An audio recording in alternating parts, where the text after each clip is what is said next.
Welcome to St. Mary's. My name is Michael Waddell.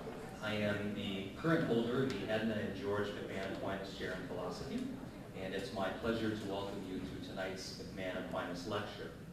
This lecture is an annual event sponsored by the McMahon Aquinas Chair. The chair was established in 1999 by a gift from Joyce McMahon Henk in honor of her parents, Edna and George McMahon. Edna was a courageous educator in the Chicago public schools, and George was an innovative scientist who was awarded a number of patents during his career. Joyce McMahon Henk was graduated from St. Mary's College with degrees in philosophy and art. She received an honorary doctorate from the college in 1995 and is currently an emerita member of the Board of Trustees. The McMahon Aquinas Chair was established to ensure that new generations of St. Mary's students would be introduced to the teachings of the angelic doctor, and to sustain the spirit of St. Thomas's work, a spirit we find embodied in a living intellectual tradition that values sincere questions and seeks truth wherever it is to be found, including in the spheres of faith and reason. As current holder of the McMahon Aquinas Chair, it's my privilege to introduce to you tonight's speaker, Professor David Schindler. Professor Schindler received his bachelor's degree from the program of liberal studies at the University of Notre Dame. He then completed an MTS in sacred theology from the John Paul II Institute before matriculating to the Catholic University of America, where he earned a second master's degree and a PhD in philosophy.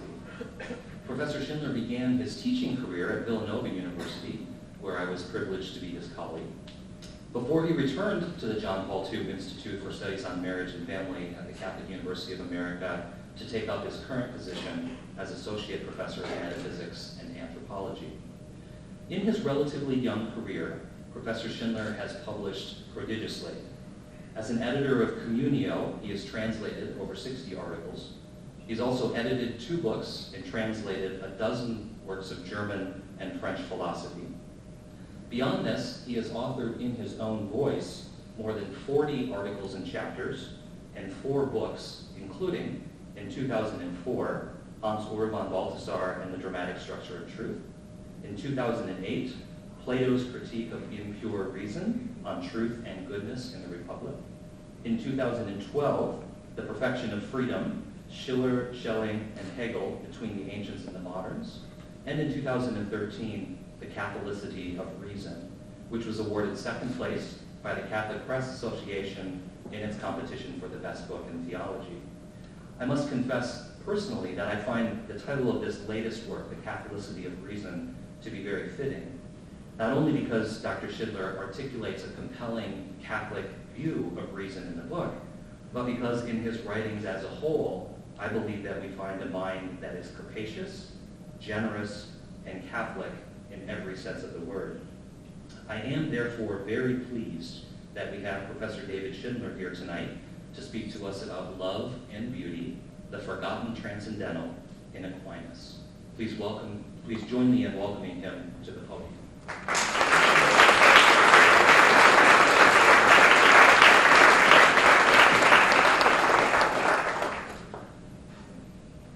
Thank you all for coming. I would like to thank President Jan Cervelli, first of all, for the privilege of speaking here tonight at St. Mary's. And a very warm thank you to Michael Waddell for the honor of the invitation and for the hospitality shown. And I also want to thank the McMahon family for making this possible. The title of my lecture is Love and Beauty, the Forgotten Transcendental in Thomas Aquinas. Beauty's place in the thought of Thomas Aquinas is a disputed question. While on the one hand he appears to accord beauty a great dignity, he does not explicitly mention it alongside truth and goodness in his most substantial account of what we might call the relational transcendentals, which are the universal properties of being that come to expression specifically in relation to the human soul. The ambiguity in beauty status characterizes not just Aquinas' work, but in fact may be said in a certain sense regarding the period of the High Middle Ages in general, so much so that Etienne Gilson was able to refer to beauty famously as the forgotten transcendental. It's not that beauty was missing in medieval philosophy. One finds references to it everywhere, but it's sort of free-floating. It's not clear where it fits, and that seems to be an issue with medieval thought, a certain characteristic of high medieval thought. Now, if there have been a number of scholars in the past century who have sought to set into relief the importance of beauty in Aquinas, there are always others who respond with efforts to deflate their claims. So recently, one of the more respected intellectual historians on this theme, Jan Erichsen, a Dutch philosopher, concluded his assessment of the evidence pro and con with the sober judgment, quote, "Discussion of beauty occupies a marginal place in Aquinas' systematic works." However much one might want to defend beauty, it is difficult to dispute what Erichsen says here, at least as far as first impression goes. It is simply not possible, for example, to imagine Aquinas' philosophical theology without the notion of truth, or goodness, or unity. If any of these were missing, the very foundation of his thought would be compromised and the entire edifice would topple. If, by contrast, we were to remove any reference to beauty from the pages of his works, it would at least appear to be the case. Though it may have lost some of its ornamentation, the building would nevertheless remain standing, just as solid as before. Now, this apparent marginalizing of beauty, which, as I said, we find in many of the prominent figures of the 12th through 14th centuries, stands out in a particular way when we consider the medieval discussions of love. In the preceding tradition, in the ancient tradition, especially in its Platonic current, love was typically tied in an essential way to beauty. We recall Gilson called it the forgotten transcendental, not the neglected one, so it implies that it was once recognized. Plato's two great dialogues on love, for instance, the Phaedrus and the Symposium, center on beauty. Plotinus identified beauty as the precise cause of love. And indeed, the three great masters of love in the Christian era who represented the authorities on this topic in the Middle Ages, namely Augustine, Gregory of Nyssa, and Dionysius the Areopagite, invariably include beauty in their treatment of love. We all know the phrase, "Late have I loved thee, O beauty, ever ancient and ever new," as Augustine said famously in Book 10 of the Confessions. But when we turn to the main thinkers of the High Middle Ages, we cannot fail to sense a fundamental shift. The essential object of love, using the term object in a broad sense here, is no longer beauty, but now goodness.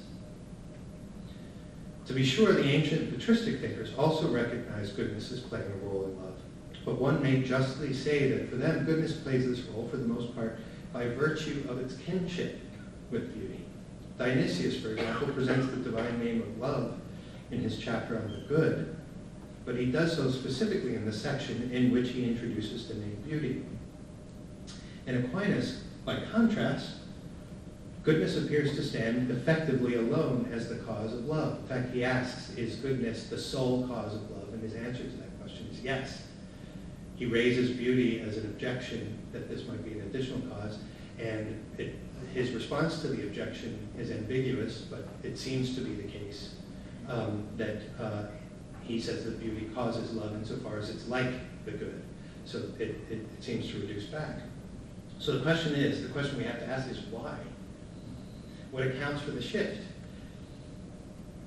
What are its implications? And what is ultimately at stake in the question whether we think of love principally in terms of goodness or principally in terms of beauty?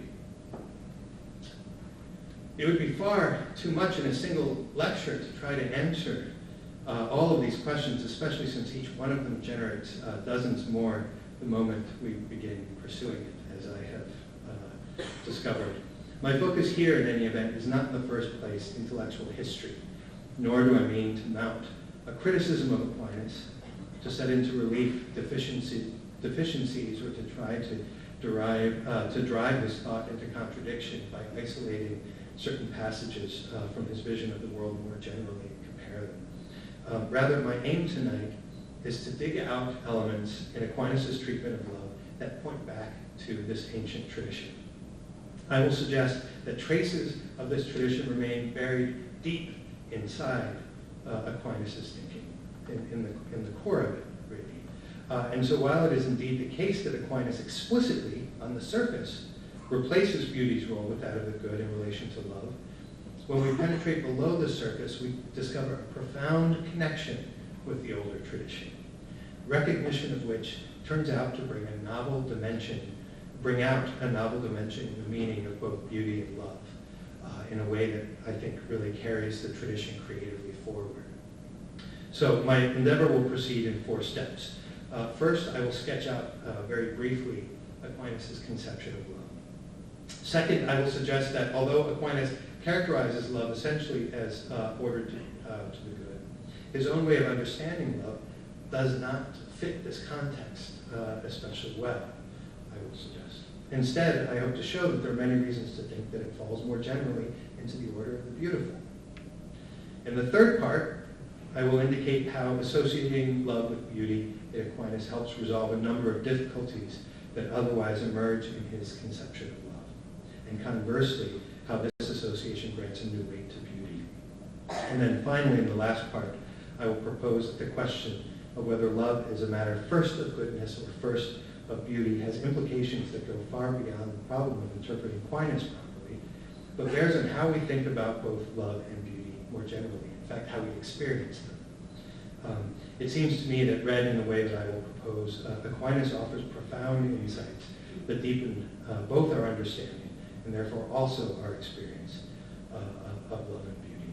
And if it is true, as John Paul II said several decades ago now, that, quote, "Man cannot live without love. He remains a being that is incomprehensible for himself. His life is senseless if love is not revealed to him. If he does not encounter love, if he does not experience it and make it his own, if he does not participate intimately in it," end quote. Then these insights have something to offer each one of us without exception. Some parts, to forewarn you, some parts of the lecture will be unavoidably somewhat technical, especially in the third part. But if you hold on, I hoped, especially in the concluding section, to show in a more concrete way why this is a matter to be concerned about beyond the borders of the history of philosophy. Okay, so part 1. Let us start by asking, what does Aquinas mean by love? Amor, in Latin. According to Aquinas' most mature formulation, love is the primary passion of the soul. The Latin word passio is often translated in contemporary context with the word emotion. We tend to reserve the English word passion for emotion of a very intense sort or desire of a very intense sort.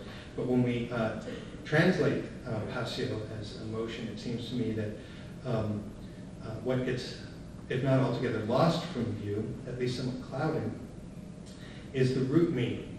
Passio comes from patior, to suffer or to undergo, which indicates a being affected by something other than oneself.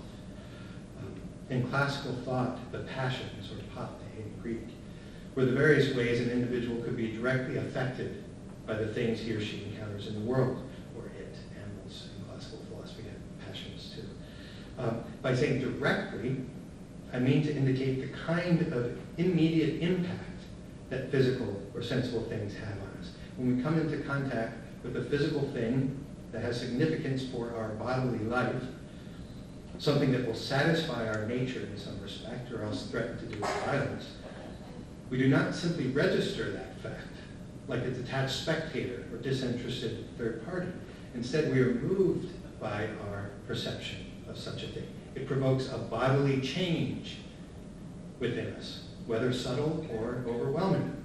Our heart beats a little faster, we feel a surge of adrenaline, our face reddens, our hands sweat, or perhaps like Winnie the Pooh catching sight of a full pot of honey, we feel a rumbly in our tummy. I have 3 little kids at home, so Winnie the Pooh is always in my imagination. These are passions. They're movements in our sensible appetite. And the word appetite is a desire for a good that corresponds to our nature. These are movements in our sensible appetite that are accompanied by some stirring of the body. The Latin that Aquinas uses is transmutatio corporalis, which is a mutation, a change that is transmitted into the body. That's what a passion is. According to Aquinas, there are 11 basic passions: love and its opposite, hatred; desire and aversion; hope and despair; fear and daring; anger and joy and sadness. There are 11. Anger is the only one that doesn't have an opposite. It's very interesting. We cannot enter here into a discussion of how these various passions relate to each other. But if the contemporary world thinks of the emotions as essentially irrational, you may rest assured that for Aquinas, they actually follow a very straightforward and commonsensical logic. Our focus in the present context, however, is the passion of love, which, as I mentioned before, Aquinas designates the first of the passions. The reason it is first follows from its definition. As Aquinas formulates it, love is, quote, the aptitude or proportion of the appetite to the good. Or elsewhere, it is complacencia in the good. The word complacencia is not at all complacency in English. The Latin word, of course, the English word is derived from the Latin, but it's a very different meaning. The Latin indicates a much more lively and vigorous disposition. A complacencia is a fundamental disposition towards something, a recognition that a particular thing is good for us, not in the purely intellectual sense of recognition, something that my brain does while leaving my body wholly indifferent, such as when we say, for instance, I recognize that quinoa is good for me. So we say this and we mean it, but we wish it weren't true. And our body doesn't say it along with our mind. Our body says it sort of with some regret. It concedes. Instead, complacencia is a recognition that resonates through the whole of my being.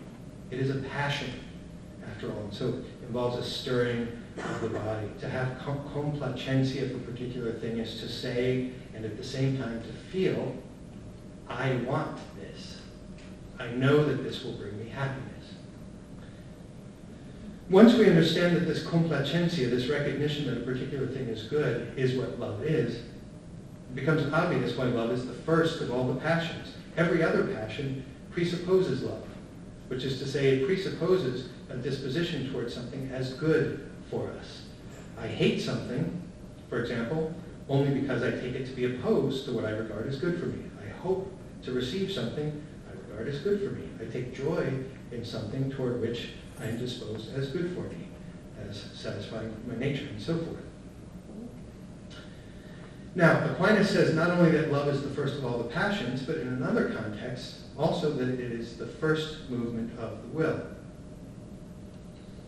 It is interesting that he extends the meaning of love in this way, specifically in a discussion of God's love.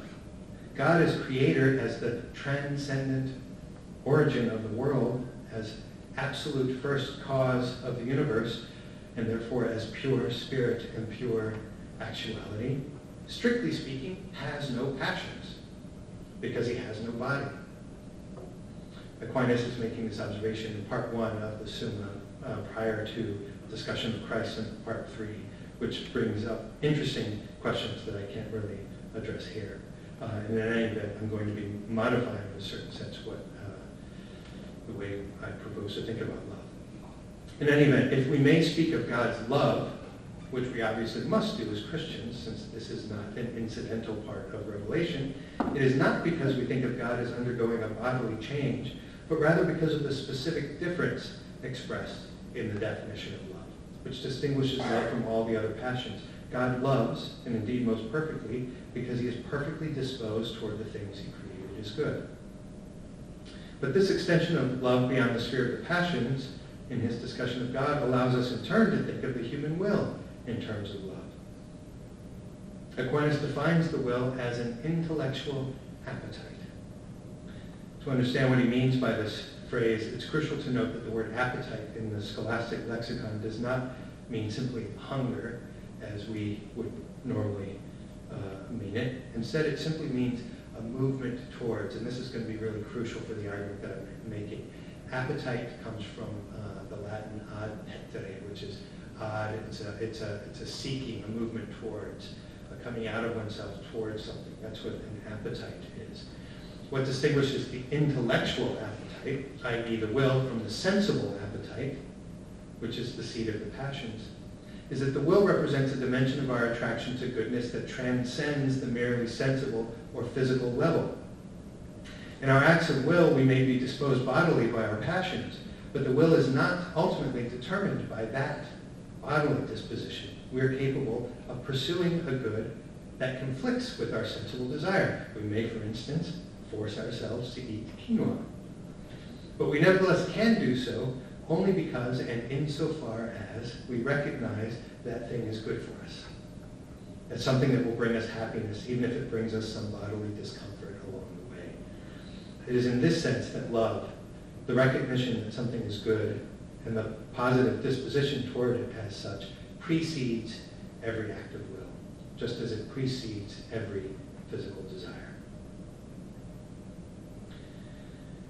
For our present purposes, that will have to suffice for a sketch of what Aquinas means by love, though of course there are many, many interesting aspects I'm leaving out.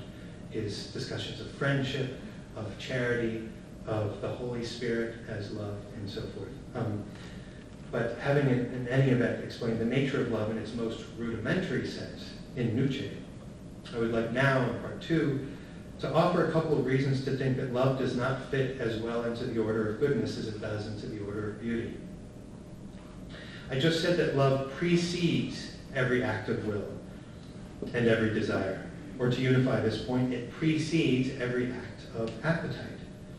But note, for Aquinas, the soul's relation to the good, precisely, is appetite. Aquinas defines goodness, following Aristotle, as that which all things desire, in other words, as desirability. And desire is a seeking, a being drawn, an attraction, a movement towards, ad petere. To say that love precedes every act of appetite, as I am doing, is to say, in fact, that it precedes the order of the good, insofar as that order is actualized in the soul's operations. When Aquinas, for his part, says that love is, quote, the first movement of the will and of every appetitive faculty, end quote, it is crucial to see that he does not mean it is the first act of a series of similar acts, the initial step toward the good, which will then be followed by a second and a third along the very same line. Instead, Aquinas makes clear that love is a movement of a radically different sort. This becomes clear when he spells out exactly what sort of movement love is.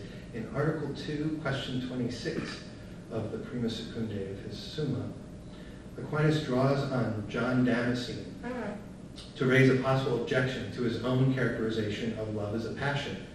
Namely, the objection runs, while passion is a movement of the appetite, love is not itself such a movement, but instead the principle or cause of the movement. Aquinas' response to this objection is profoundly illuminating. Quote, although love does not denote the movement of the appetite and tending towards the appetible object,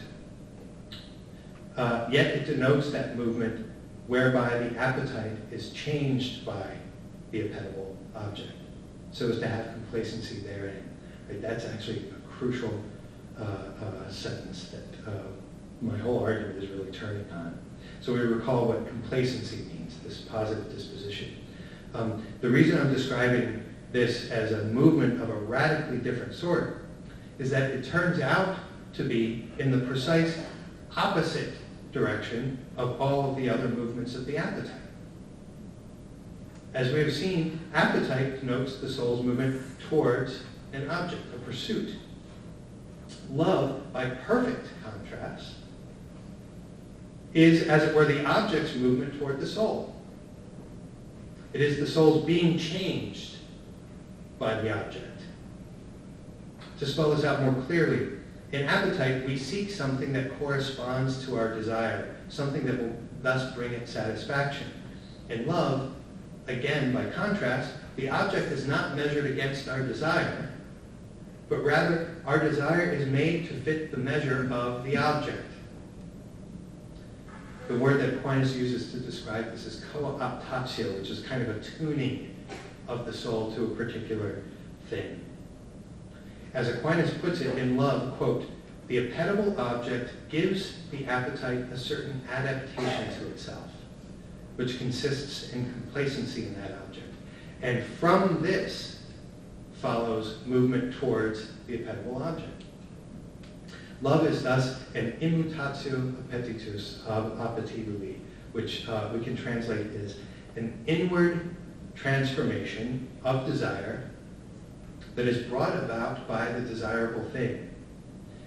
A transformation that precedes and indeed makes possible every single act of desire without exception, whether that be acts of sensible appetite or acts of will.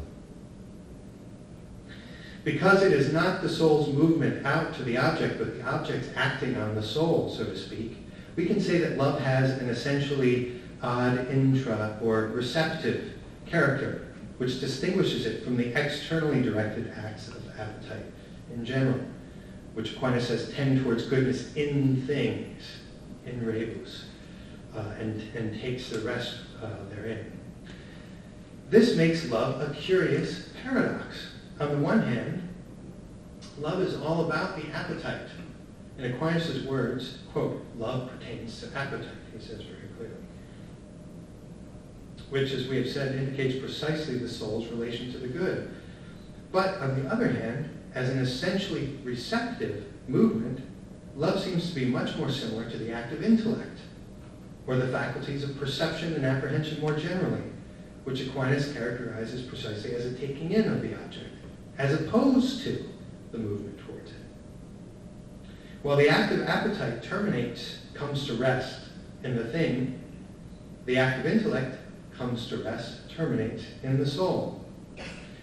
But if love is a motion that precedes appetite, a motion that comes to rest in the soul as this inward transformation that I described, then love appears to have the form of an intellectual act more than it does an act of appetite. Recall that when I described love earlier, I characterized it as, quote, the recognition that something is good for me. Recognition is obviously an intellectual act. At the same time, I qualified that by saying it is a kind of bodily recognition, a kind of being stirred deep in our soul, rather than a purely conceptual recognition. So love appears to be an odd hybrid, somehow both intellectual and appetitive at once, as if our desire in this case were acting not like appetite, but more like intellect, or our intellect were acting not like intellect, but more like an appetite. Love seems therefore to transgress the specific boundaries of the good and the true and their corresponding faculties in the soul. And so we must ask, is there any place for it? Where exactly does love fit into Aquinas' philosophy, specifically his philosophy of human nature? And as it turns out, and of course I gave it away right at the beginning, love, as we have interpreted in Aquinas, fits most perfectly, not simply with goodness, but with beauty. Quote from Aquinas, "The beautiful is the same as the good, and they differ in aspect only. For since good is what all seek, the notion of good is that which calms desire, while the notion of the beautiful is that which calms desire by being seen or known, recognized. Thus it is evident that beauty adds to goodness a relation to the cognitive intellectual faculty, so that good means that which simply pleases the appetite, while the beautiful is something that is pleasant to apprehend." In other words, love is a reception that occurs not in the intellect per se, but in the appetite. And beauty is the experience in which the appetite comes to rest, not in the actual enjoyment of the thing in itself, but rather in the outward form of the thing that has been received. So, love and beauty, therefore, perfectly coincide. Aquinas himself indicates this connection, though to be sure he does so in passing without highlighting the significance or unfolding the implications. The place in which he does so occurs in the article that follows the one I just cited in the Prima Secundae, in which Aquinas seeks to explain precisely how knowledge functions as a cause of love. Here he writes the following, quote, "Love demands some apprehension of the good that is loved. For this reason, the philosopher, Aristotle, says that bodily sight is the principle of sensitive love, and in like manner, the contemplation of spiritual beauty or goodness is the principle of spiritual love." And note, spiritual here doesn't mean religious. It means anything that transcends the mere physical, beyond the merely physical. It is an oft-repeated axiom of Thomistic anthropology that every act of appetite is necessarily preceded by some intellectual or sensible perception. If we connect this axiom with Aquinas' statement that every action of every agent arises out of love, as he says, which implies that love likewise precedes every act of appetite as its principle, we can scarcely keep ourselves from drawing the inference that the apprehension that triggers the movement of desire, so to speak, is just what love is, namely a reception of form into the appetite, which disposes it positively toward a given object.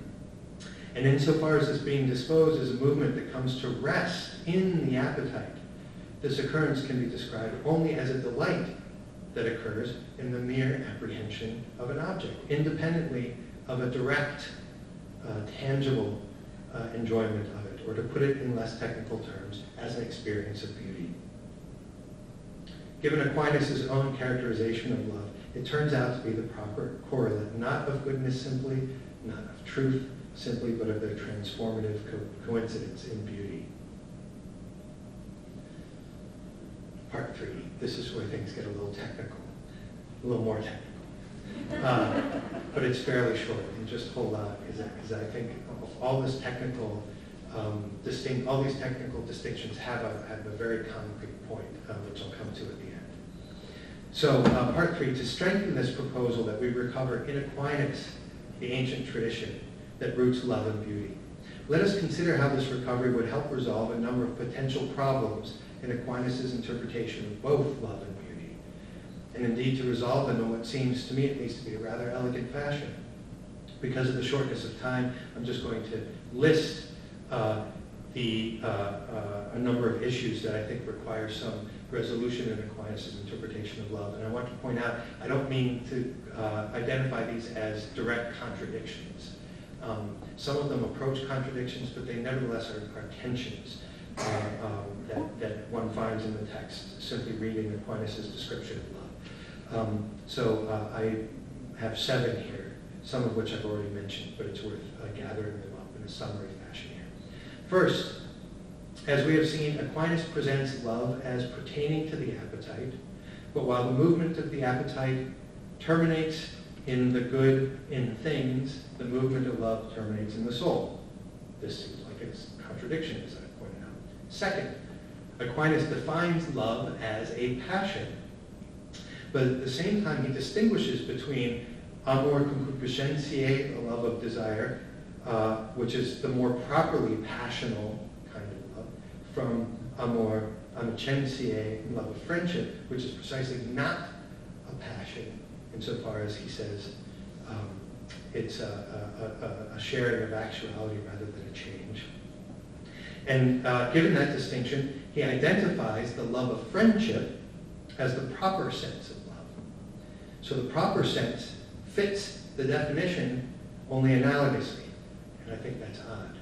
Okay, third, Aquinas defines love as a passion, as I've said many times, a movement of the sensitive appetite, and yet attributes love in a non-incidental sense to God, who has no passions and who represents a paradigm, obviously, of love. Fourth, Aquinas distinguishes between love and simple benevolence, goodwill, by saying that love implies a kind of prior bond, which benevolence does not necessarily have. but if love were simply an appetitive movement toward the good, the basis of this important distinction would simply disappear. Fifth, the movement of appetite, like all movements, is a transition from potency to act in his technical terms. But when Aquinas explains the friendship that represents love in its most proper sense, as we just mentioned, he reveals that this proper sense of love is not a transition from potency to act, but rather a relation between two actualities which share in a single form. In this case, once again, the proper sense of love cannot be defined as a movement within the appetitive order. Sixth, if actuality precedes potency, and so directs it, love, as the root of all the potencies of desire in the will, cannot itself be an ordination to the good, a mere potency seeking actualization, but must itself already be an actuality, the presence of a form, and not simply a desire for it or an ordination towards it as a simple yet-to-be-achieved object, as it is in the appetitive order. And finally, Aquinas affirms at one point that we are able to love more than we are able to know. Or in other words, that the scope of our love exceeds the scope of our knowledge. But it is not obvious how such a transcendence would be possible if the apprehension that preceded love and so set its horizon were interpreted simply according to the order of truth. Now, it may be the case that one can reply to each of these difficulties ad hoc, and as I said, I didn't elaborate any of them, I just identified them. But if anyone wants to ask a question, I'd be happy to elaborate after the lecture. But I would suggest that the whole lot of them disappears at a single stroke with the introduction of the order of the beautiful, in distinction from the order of the good and the order of the true. And if, as mathematicians and scientists tend to recognize, elegance is a sign of truth, then it seems to me that this solution is worth considering. I propose that we not define love most basically as a passion in the strict sense, a movement of the sensitive appetite, which we would then extend analogously and somewhat awkwardly to God, to the spiritual, and so non-passional faculty of the will, to friendship and so forth. Instead, here's my proposal, let us define love most basically as the soul's response to beauty, the reception of beautiful form, a reception that involves not only the intellect and will, but also in human beings, the senses in their apprehensive as well as their appetitive capacities, a reception that transforms the appetite so as to be suited to the object, and in this way to provide the context within which the appetitive acts of will and desire take place. If we do so, it seems to me that we are able quite naturally to include the various dimensions that appear in Aquinas' account of love, gathering up the different claims which may otherwise appear to rub against each other into a harmonious unity. First, the connection to beauty brings home the receptive aspect of love, the movement of the thing into the soul, which distinguishes love, as I said, from all other acts of appetite, while at the same time distinguishing love clearly from the specifically intellectual reception of truth. Here it becomes perfectly obvious how the scope of love would extend beyond our understanding. Moreover, it illuminates why love tends to have a passional dimension. Recall, passion means to undergo or to receive.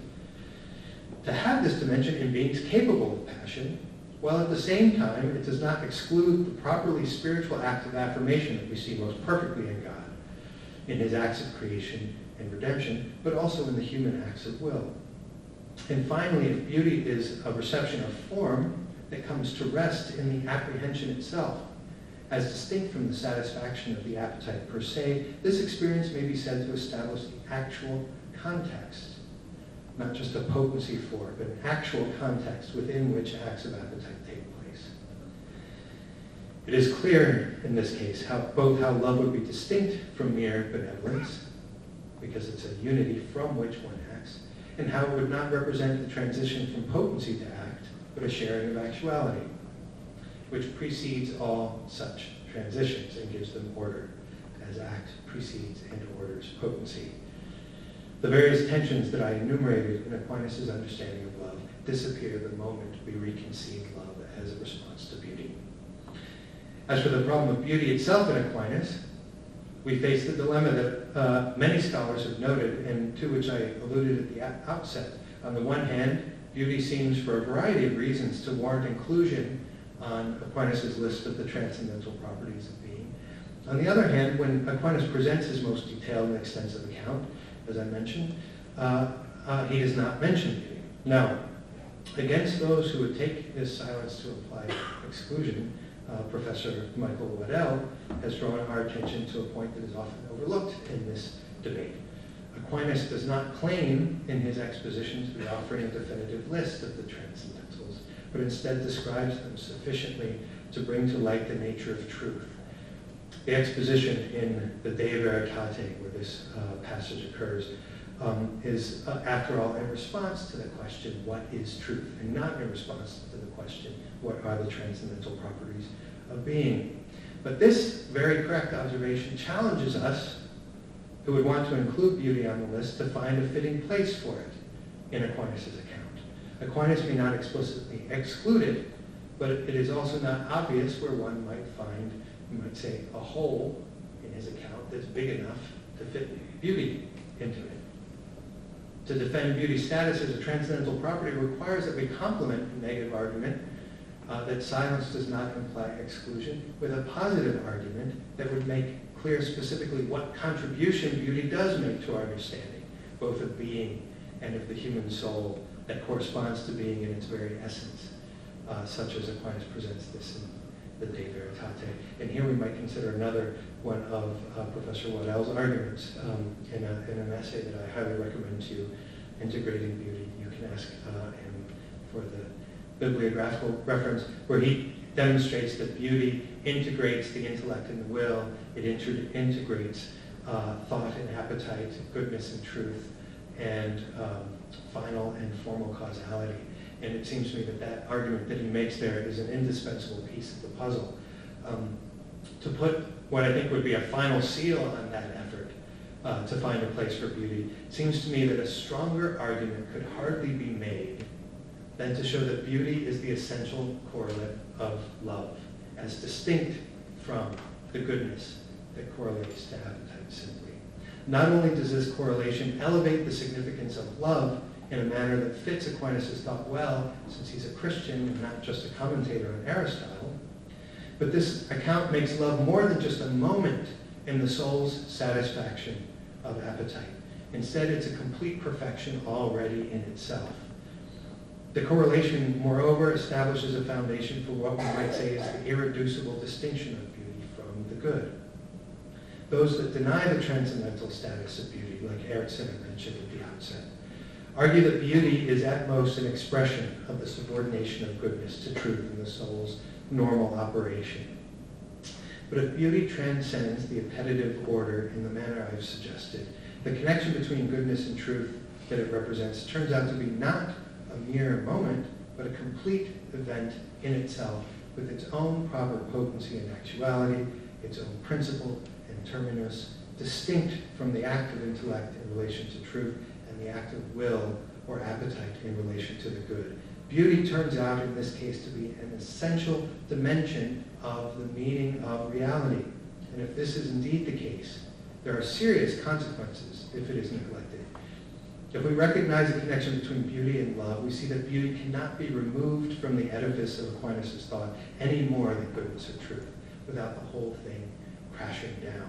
Indeed, beauty would turn out to be more foundational, in fact, than goodness and truth, since it establishes the context within which all of our acts of understanding and desire take place.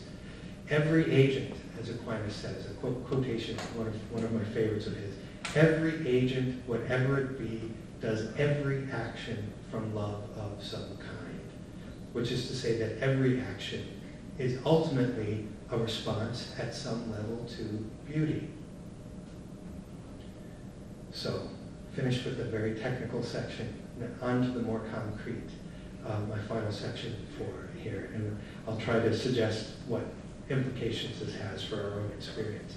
Having looked at some of the technical aspects of the question, let us now turn in our concluding section to think through the more concrete and general consequences of this argument. There are quite a few in fact, but I will highlight just 3 of them, which strike me as especially significant. First of all, connecting love to beauty rather than goodness alone sets into starker relief than might otherwise be the case the gratuitous, or the essentially non-possessive dimension of love. In the Summa, Aquinas observes that love designates a relation to goodness, he says, in its absolute sense, which is to say, in a sense that is in a fundamental respect indifferent to the immediate presence or absence of the beloved object. What he means is that if I love something, I affirm it as simply good in itself in a way that goes beyond its relativity to my own desires and needs. There's a free generosity of spirit that arises in this affirmation. And note, it's not the elimination of desire, as we have, for example, arguably in Kant's notion of disinterestedness, but it's an inclusion of desire in something bigger. In love, you simply say to a person, the world is a better place because you, my beloved, exist. This absolute sense of goodness, and as certain medieval thinkers noted, is directly connected to beauty, since it designates goodness specifically in its truth, its simple in itself reality, and the unity of goodness in truth is beauty. Goodness, normally speaking, bears more immediately on appetite in one way or another. We recognize a thing as good because it satisfies some desire or need, because it conveys some benefit.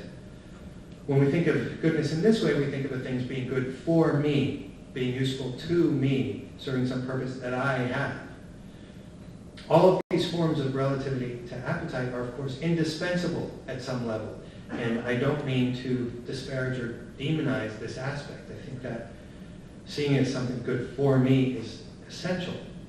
Nevertheless, it does not take great powers of imagination to see that if our relation to things falls exhaustively into this category, a certain magic and wonder disappears from our world. In such a world, there's nothing surprising, nothing that takes our breath away, nothing that causes us simply to stand back and marvel, because everything has a pre-given place, a function to fulfill, a clear and distinct explanation. As I drove over to St. Mary's tonight on NPR, they had an Irish poet who said that his heart stops every time he sees a crocus, every time he hears a bird sing. And I thought, that's exactly what I wanted to talk about tonight. That's what I'm getting at here. Beauty is the just isness of things. When we look up at a starry sky, to take the classic example, which is becoming an increasingly rare experience with light pollution. But when we look up at a starry sky, we are not instructed or fed. We do not envision the benefits that this marvel might bring to us. Instead, we are simply moved in a deep way. And if we say anything at all, it is just the painfully inarticulate, wow.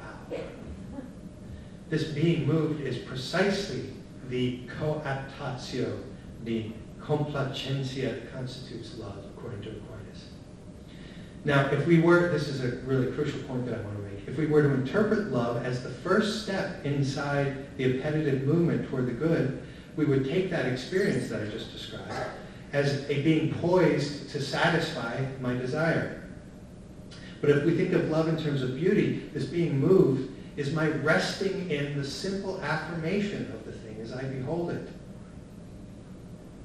The starry sky is no doubt an especially poignant example of free, almost reverent admiration, but there is something analogous to it in every experience of beauty, whether it be the beauty of a person, of a child, or even something as simple as a plastic bag being tossed about in the breeze, as presented in the film American Beauty from about a decade or so ago. I'm not sure I would recommend that film, but what it's about, if you happen to see it or know it, it's a man who initially associates beauty with this monotonous cycle of and his life is meaningless, and then at the end he has an epiphany of beauty that causes it breaks through that cycle.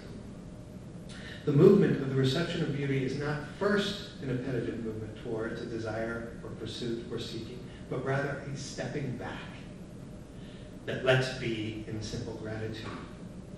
This gratuitous aspect of love as a response to beauty becomes especially interesting if we think of it not as a relatively rare occurrence that perhaps knocks us off our feet from time to time, but as a fundamental dimension of our relation to the world generally.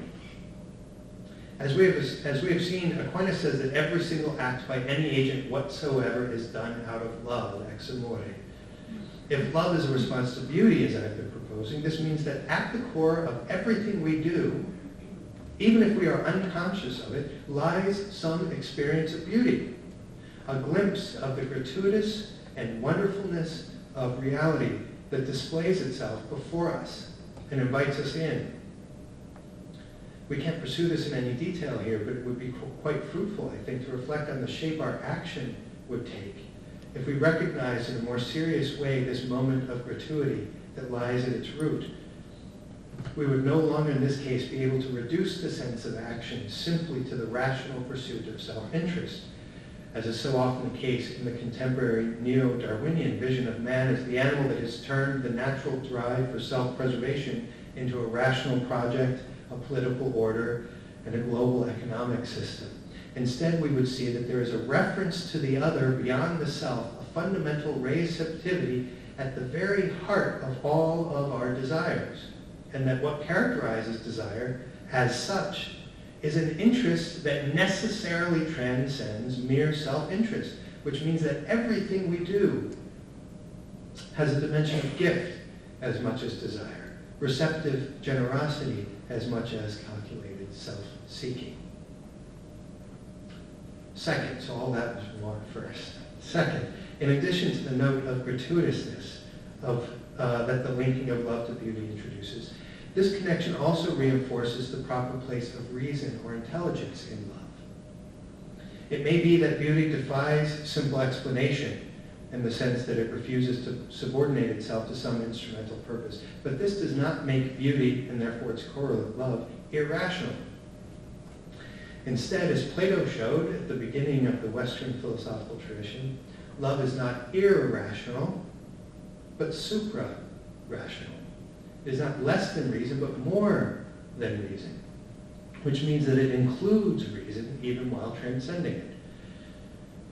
The assumption that love is irrational, that it is simply a feeling or emotion in which the mind has no significant involvement, is a fairly common one in our society, and it may be that this way of conceiving love has arisen in part as a protest against the tendency to reduce love to appetite and from there to calculated self-interest.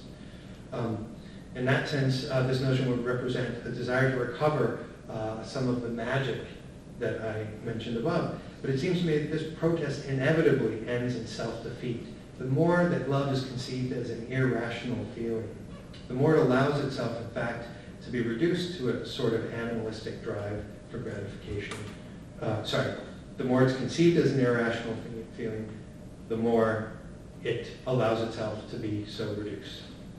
If we recognize the connection between love and beauty, by contrast, and interpret beauty in continuity with the classical tradition, we see that love in its most proper sense requires reason. Just as beauty cannot be recognized except by a rational creature, so too does the existence of love in intellectual beings, that is, in persons, provide the paradigm for what love most essentially is. Without reason, a creature can take in only the sensible appearance of things and can respond to these in an immediate way according to the only alternatives that appetite allows, namely pursuit or flight. An animal reacts by instinct to sense stimulus, and that reaction concerns the animal's immediate physical well-being. It stalks, it pounces, it fights, it flees, it hides, but it does not, for the most part, stand back and marvel in astonishment. Animals generally do not contemplate. I think the play of animals is already a kind of participation in reason and has a contemplative dimension, so I wouldn't want to exclude animals. In fact, analogously, I would insist on including them. But The point is just to see that love requires reason. Reason, by contrast, is precisely what lifts us up above immediate instinctual response in relation to appetite and sets us free to affirm the truth of a thing's goodness, its absolute in itself goodness, the just isness that I connected above with beauty. Love is more than mind, but it is full of mind, and it is not, and if it is not, it will lose the very quality that makes it love in the proper sense, as distinct from mere animal desire. For a true love to be sustained requires us not to look beyond beauty, as we are sometimes told, a recommendation that in fact concedes that beauty is only skin deep, but to deepen our sensitivity to beauty, to increase our openness to it. Finally, as this last point already indicates, recovering the link between love and beauty deepens our sense of beauty's fundamental importance. We've grown accustomed to thinking of beauty as merely cosmetic, so to speak, as an ultimately trivial delight in our senses. From this perspective, beauty does not really add much to human existence, and insistence on beauty would seem to indicate some character flaw. I want experiences of beauty in order to escape from what would otherwise be the drudgery of ordinary existence. I decorate myself just to attract attention, to manipulate, to get what I want, and I decorate my surroundings in order to create a pleasant atmosphere, to sweeten the monotony of reality. But too much attention to beauty from this perspective would be self-indulgent and would distract us from the serious business of living, from the decidedly unromantic work of our daily tasks, our earning a living, our service, and attending to our responsibilities. But the picture changes quite dramatically if we acknowledge the essential connection between beauty and love, and the centrality of love in proper human existence. In this case, beauty is not just pleasant sense stimulation. Instead, it is, we might say, the world's calling us to attention. It is a surprising intrusion of sorts into our workaday routine, our repetitive cycles of desire and gratification that opens us from our very core to reality. We might think of the epiphany that I mentioned from the film. We all know what it means to say that the experience of love in its purest examples is transformative. This is not merely metaphorical language. The expression is metaphysically true in the strictest sense. Aquinas, as we saw, described love as the soul's being acted on by an object, an event in which the beloved object gives the subject a desire, tunes the soul specifically to itself by communicating to it a particular form. This is the complacencia we spoke about earlier. We ought to think of this communication of form, I suggest, this attunement of a subject to itself as the display of beauty. That's what occurs in the radiation of beauty, is this attunement of the soul to reality. Beauty is not, in this sense, just sense stimulation. It is a call that awakens us to things in their deepest reality. The ancient writers connect beauty, the word to call in Greek, with kaleo, to call, the verb to call. Beauty calls us. When we experience beauty, we undergo a transformation, which is perhaps somewhat obvious in the dramatic and overwhelming experience, but in fact remains subtly true for every experience of beauty we have, no matter how apparently trivial. The oft-quoted phrase from the 19th century poet, German poet Rainer Maria Rilke, expresses just this transformation. His poem, The Archaic Torso of Apollo, describes the form of this ruin of a statue gradually coming into focus as the poet gazes on the various aspects of the surviving fragment. And the beauty of the form finally reveals itself in a dramatic moment, quote, bursting like a star from all the borders of itself. The epiphany of beauty here coincides with the sort of implicit command which Rilke presents in the poem's concluding lines, quote, for here there is no place that does not see you. You must change your life. I want to suggest that this experience of beauty is not just a transformation of our heart, our desires, but at the very same time of our minds. We not only feel differently after a deep experience of beauty, we not only have the direction of our lives altered, but we also see differently. Beauty opens our heart only because at the same time it opens our eyes. And this vision makes us more serious human beings, more substantial, more real. If all this is true, it confirms something intuited by some of the great visionaries of education, especially but not exclusively with respect to children.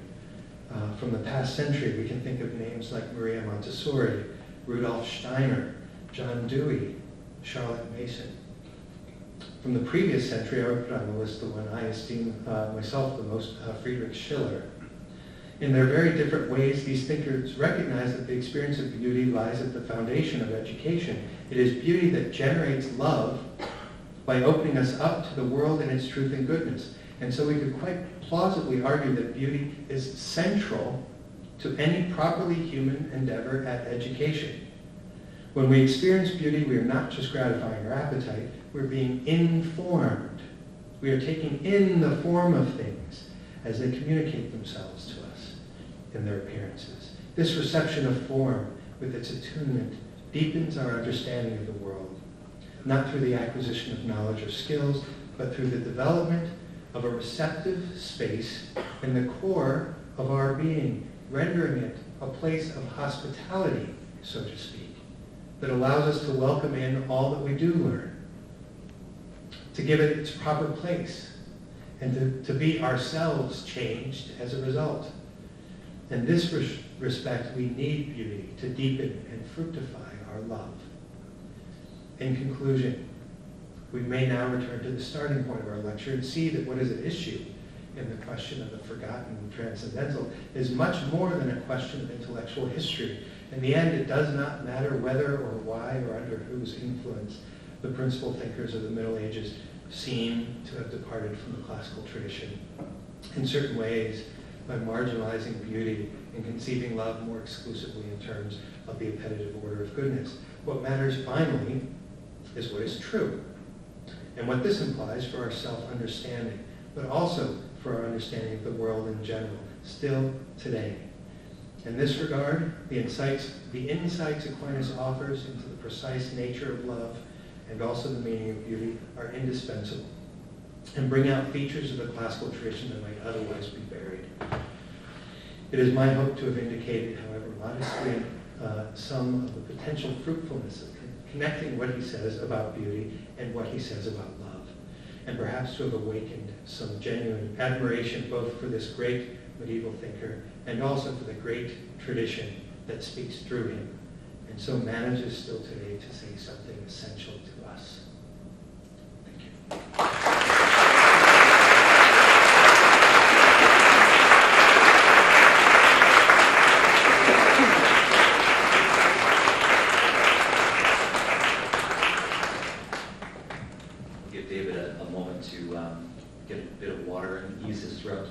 Professor Schindler has agreed to accept some questions, so I will ask him to acknowledge people from the crowd. Please ask your question loudly so that it can be heard, and Professor Schindler will repeat your question from the microphone so that everyone can hear it throughout the room. So, questions? Yes. I was wondering if you could give an account of evil and disordered love in terms of beauty, because it seems like we've seen how beauty and love would operate together when they're synthesized. So what's happening then when there's disordered love or even perverse love? Is it like a failure to apprehend form absolutely? Is it a distortion of form, or is it an apprehension of certain forms, certain lower forms, not higher forms?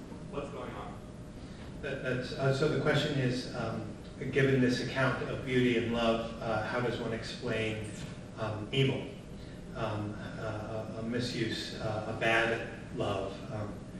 Is it an improper perception of form, or a reception of lower form rather than higher form?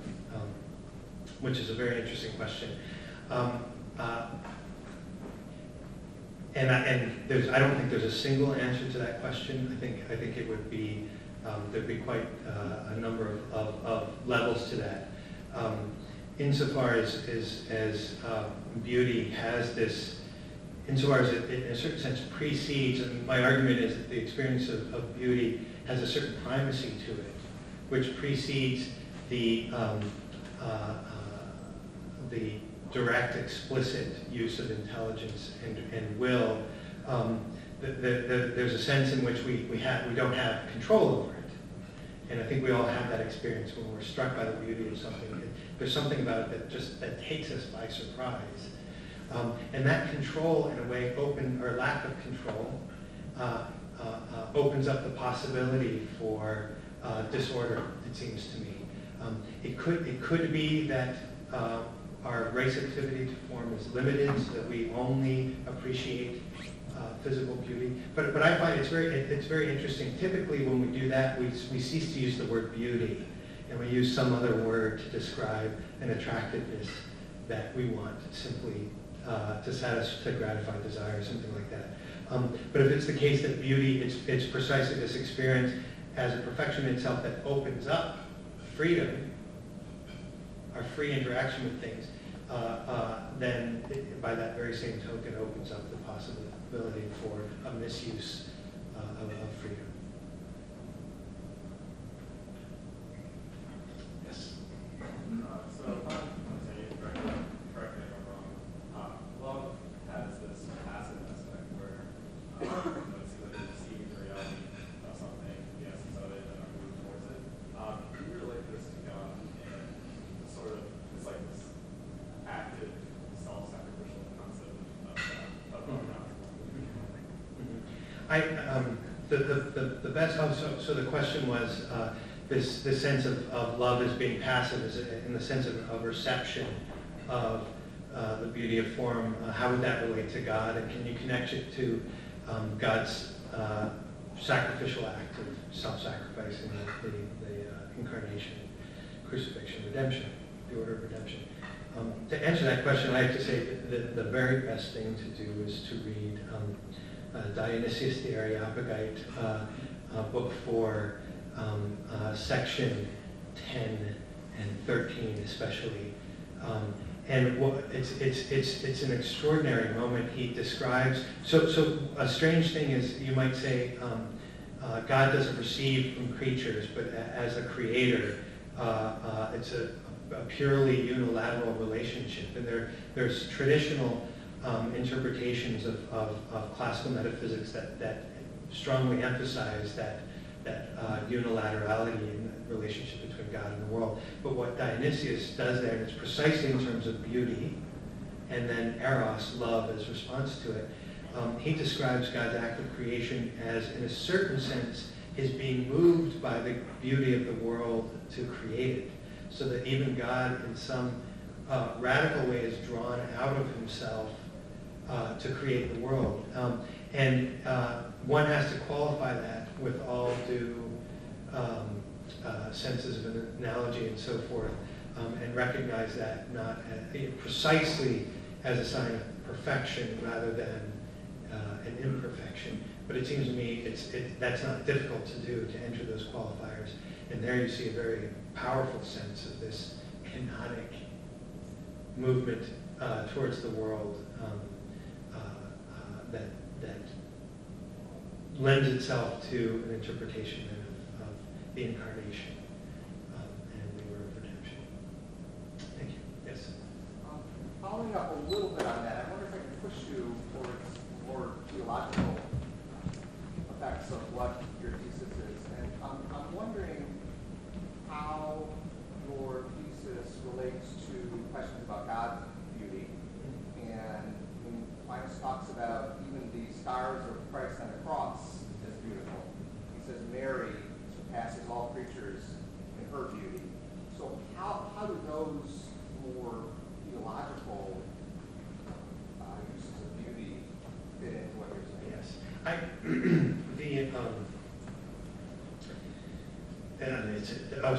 The question is to address theological dimensions of this connecting of God and beauty. I would say this is something I would like to explore. This thesis that I presented is a fairly new one for me that I want to pursue further. And one of the directions is precisely that. I was very struck by Aquinas refers to, when he thinks of the place of beauty as a name of God, essentially, he identifies the Son, the procession of the second person, with the name beauty. And the reason he gives is that the Son is a perfect image of the Father. And not to get into too much detail, but it seems to me that definition, that insight into the nature of beauty opens up a whole new interpretation of aesthetics generally as the perfection, an outward appearance that represents a perfect communication of its source. I mean, it seems to me, in fact, a kind of a corollary to this whole thesis that I was arguing is to think of beauty as a transcendental property of being. It's somewhat awkward to do that when beauty is associated with appearance rather than being. But it's not. It works if we begin with the notion of being of beauty as the perfect imaging of the cause, and there we have an opening for a really. So in that case, there even something that on the surface might not look beautiful, like the wounds of Christ, can in fact be a more profound revelation of the love at its source, and so become an overwhelming beauty. There was a lecture that Cardinal Ratzinger then gave around the year 2000 on a reflection on the nature of beauty, and he points in precisely this direction. It's a short, I can't remember the title, but if you Google it, I'm sure you'll come across it. It's a really wonderful text to read on that score. Yes? Thanks for an amazing talk, and I just applaud your effort to move beauty to the forefront and kind of find this nexus of knowledge and love and non-desirous love, not what you're calling repetitive. So my question is about joy, and you were mentioning where trying to, in an attempt to clarify this whole of Aquinas, where we can have non-desirous or repetitive, kind of resting in and place of resting. How does your sense of beauty correlate or is distinguished from his sense of joy? Joy, as the enjoyment of, yes. Yeah, resting in. Yes, right, great. I think I understand your question. So the question is, how does the account of beauty, the connection between beauty and love that I've given that emphasizes this transcendence of the appetitive, from that perspective, that would seem, I'm interpreting your question here, but that would seem to take the place of joy or being, because joy is also sort of resting in the object of desire, and they both have a kind of rest. So what's the relationship between the two? That's a very interesting question, and I would say, first of all, I really want to emphasize and specify that by the love that beauty provokes us, by saying that it transcends appetite, as I do not mean to say that it's non-desirous. I really want to be careful about that. I think it is desirous, but it's not defined by that dimension. It includes it, but transcends it, because I think that's very important to avoid going into kind of a stoic direction, where love would then mean having no interest at all in something. And that's not at all what I mean. Having said that, what's the difference between love, as I've described it, and joy? Joy is precisely the completion of the appetitive act. It's where, in your movement towards something, you enjoy its actual.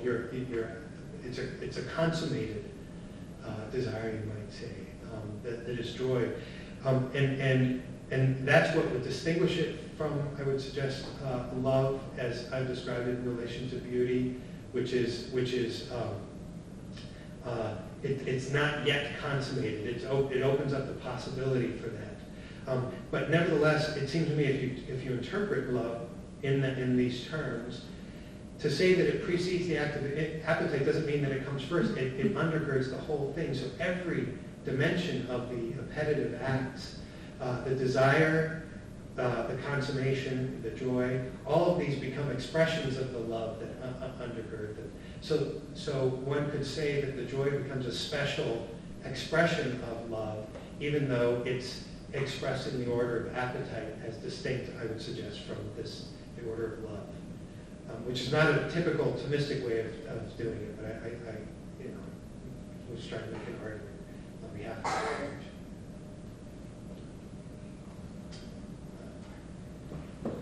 Let me ask you about the direction you go at the end. When words like gratitude and wonder start to play such a central role. I'm worried that we're losing our handle on meaning when we start to move to those words. And as you well know, in the 19th century context, we're starting to wonder if we're moving from the beautiful toward the sublime here.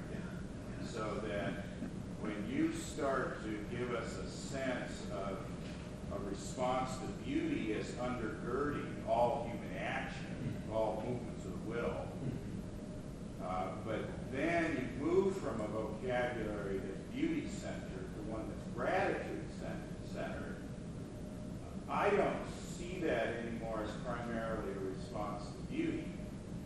So it's more like a response to the gift of being as such. Now, I don't say you can't get gratitude and wonder back together with beauty, but certainly the 19th century aesthetic tradition that tried to articulate this response to nature, for example, tended to move that toward the sublime and away, exactly away from beauty. So I'm worried about, are we starting to lose control of having beauty undergirding the movement of the will, if then we also want to deploy a vocabulary that's more about gratitude and wonder? That's a very rich question. I don't know if I can summarize it, but I should try, right? Okay. So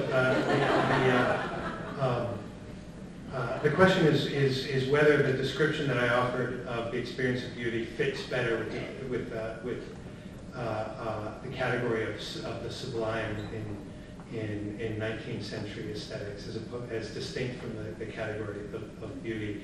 This would be an interesting conversation to have. I think to get into some dimensions of it would require some back and forth, because I'd want to know exactly how you would distinguish the experience of beauty on that score. But just a brief answer. I was wondering if somebody was going to catch me on the fact that the starry sky example that I gave, because Kant gives that as an example of the sublime rather than an example of the experience of beauty. But for one of the, when you say 19th century, I take it you mean Kant, because Hegel and Schelling go more in the direction of what I want to suggest, which is that to avoid separating the sublime and the beautiful too radically. Kant can only offer a purely psychological interpretation of beauty as a free play of the faculties. But notice, it still has this sense of this contemplative dimension and this standing back. It's hard to talk about receptivity in Kant, but it seems to me if it gets close to it at all, it's at that moment.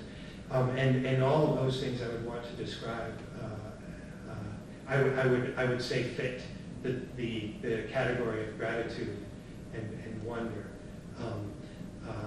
Those categories add this transcendent dimension that Kant brings out more directly in the sublime, but in Hegel, for instance, that transcendent dimension is part of the very meaning of beauty, and I think Hegel's right about that.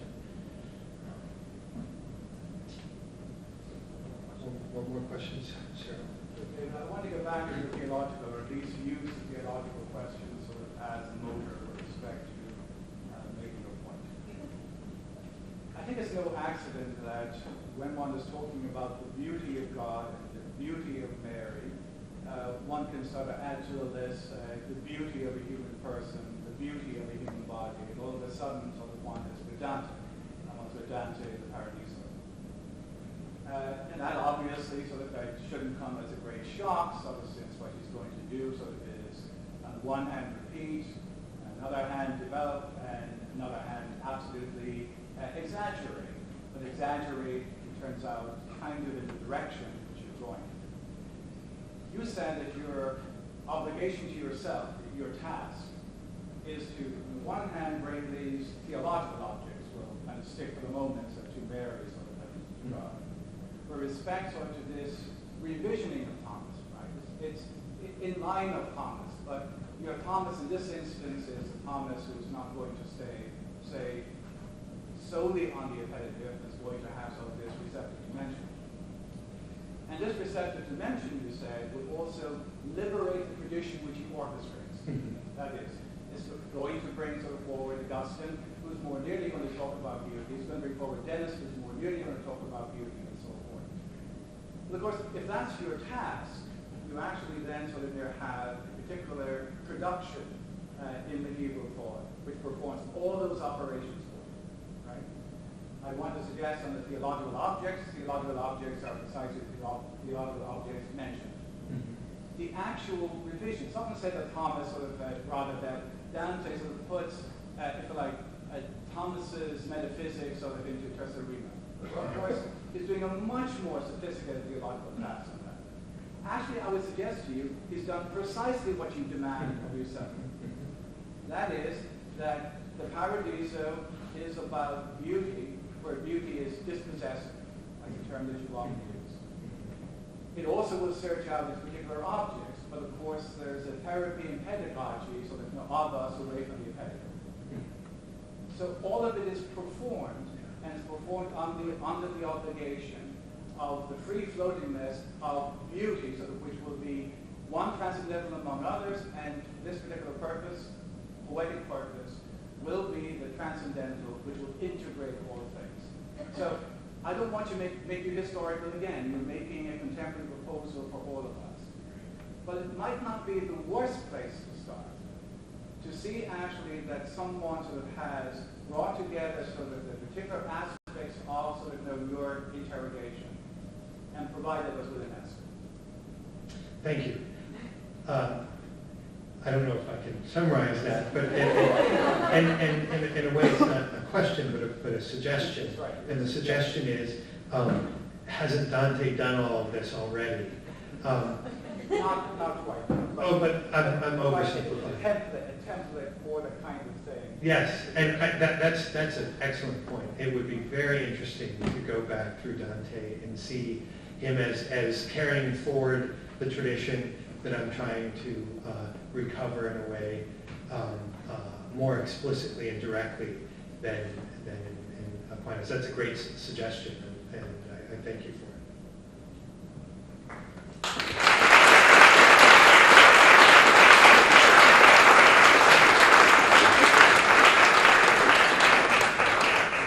The good news is that I have only two brief announcements. The bad news is that in good Thomistic fashion, the first announcement has three parts. First, please note that on March 1st, the Hank Aquinas Chair in Catholic Theology will present Willis Jenkins from the University of Virginia, who will speak to us on the topic After Laudato Si, Revisiting the Ecological Legacy of Thomas Aquinas. I'm also pleased to be able to announce that our Aquinas lecturer next fall will be David O'Connor, University of Notre Dame, who's with us tonight. And in the following spring, the Aquinas lecturer in theology will be Eleanor Stump of St. Louis University, so we have some very good things to look forward to. Second, we have a lovely reception that's been prepared for us in the back by our friends at Sodexo, so I invite you all please to join us there for more food and conversation. On behalf of St. Mary's College, let me thank you all for coming tonight, and I'd like to ask you to join me in thanking David Schindler one more time for his help.